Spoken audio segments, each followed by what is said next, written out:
rhythmic, and then they're swinging in the back. They sort of get hypnotized like all horses, and then they can learn.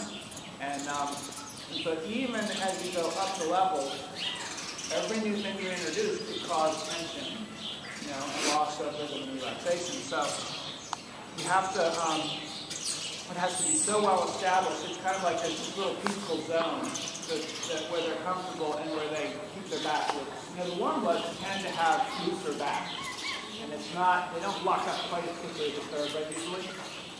And so you can sometimes be turning the screws on them, you know, getting them to do things without the loss of back so easily.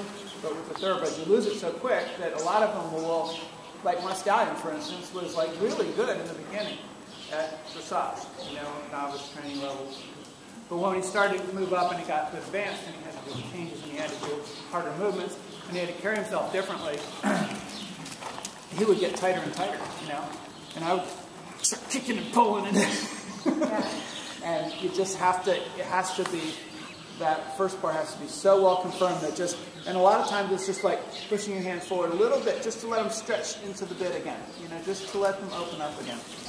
So she's taking her time to get the rhythm, and I wouldn't dare, you know, come in and start barking at her to do, you know, start doing her transitions and start doing the lateral work and start doing a whole bunch of stuff yet.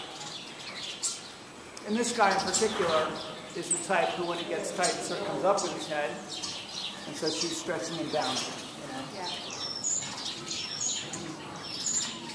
Unlike, you know, your horse who has a tendency to lean. And most racehorses have a tendency to lean. He never raced, but he's also not built to lean so much. You know, he's built more uphill.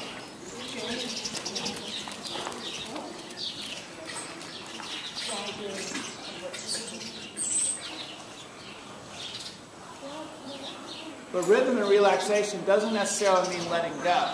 They have to be connected to get it.